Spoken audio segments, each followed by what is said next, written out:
영화 제목은 도둑 사랑의 표시입니다.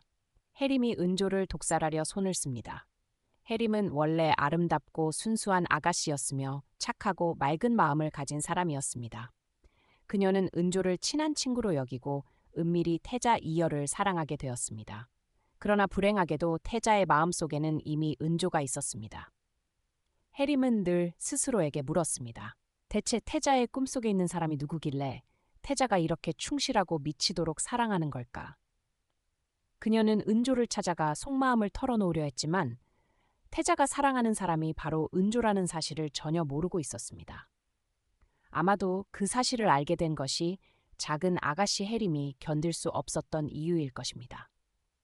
착하고 진실했던 작은 아가씨 해림은 완전히 다른 사람으로 변해버렸습니다. 그녀는 질투와 증오의 마음을 품게 되었고 은조가 천한 출신의 모든 면에서 자신보다 못한데도 태자의 마음을 얻었다는 사실에 분노했습니다. 그래서 해림은 은조를 해치고 독살하려 손을 뻗었습니다. 그녀는 은조가 자신을 놀리고 모욕한다고 생각했습니다. 은조만 없으면 태자 이열은 자신에게 속할 것이라고 믿었습니다. 하지만 그녀는 알지 못했습니다.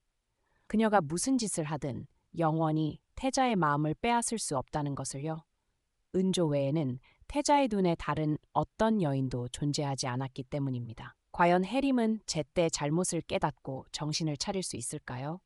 아니면 그녀는 더욱 어둡게 타락하여 도승지와 손을 잡고 태자를 해치려 할까요? 이것이 오늘 영상의 주요 내용입니다. 해림은 기쁜 마음으로 은조를 찾아갔습니다.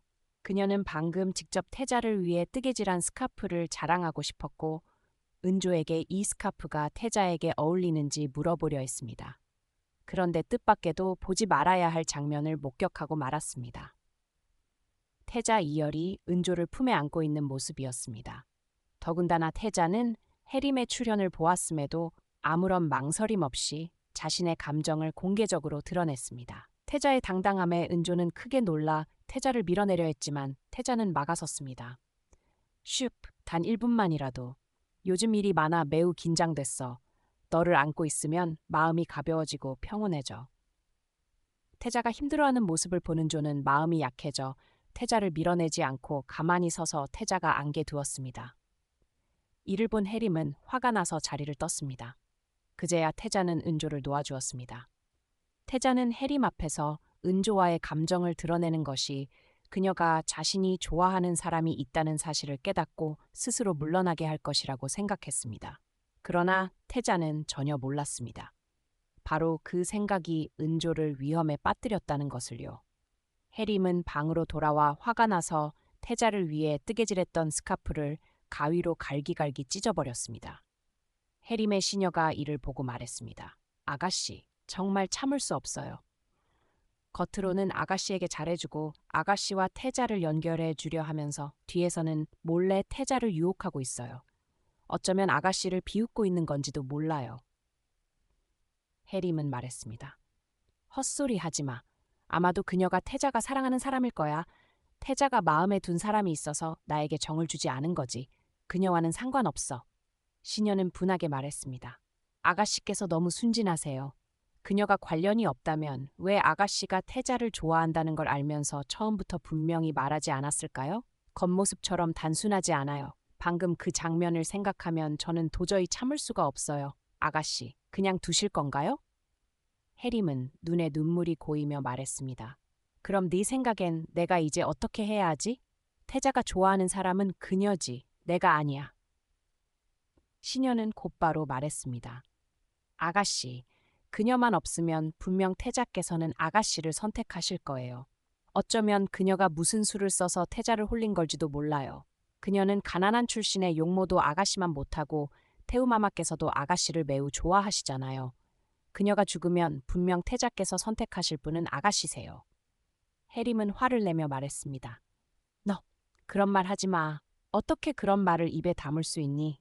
나가, 나 혼자 있고 싶어. 해림은 그렇게 말했지만 혼자 남게 되자 시녀의 말이 계속 귀에 맴돌았습니다.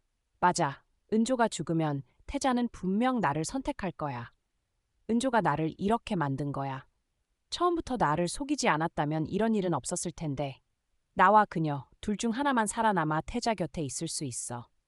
은조는 아직 해림 아가씨에게 자신과 태자의 관계를 어떻게 말해야 할지 몰랐습니다. 해림 아가씨 앞에 서면 은조는 늘 자신이 작고 초라하게 느껴졌습니다. 아가씨와 비교하면 은조는 비와 옥처럼 차이가 났습니다. 외부인의 시선으로 보면 해림과 태자는 완벽한 짝이었습니다. 잘생긴 남자와 아름다운 여자, 게다가 태후마마의 중매까지 받았으니요.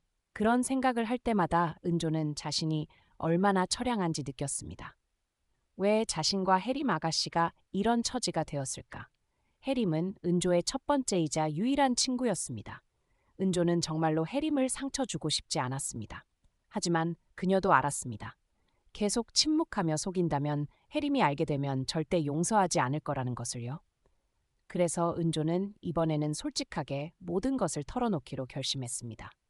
하지만 해림 아가씨를 보자마자 또 입이 떨어지지 않았습니다. 해림 아가씨는 여전히 착하고 밝은 모습으로 은조의 손을 잡으며 달려왔습니다. 은조야, 빨리 들어와. 내가 방금 아주 맛있는 차를 우렸어. 내가 맛보고 의견을 말해줘. 해림은 은조의 손을 끌고 자신의 방으로 들어갔습니다.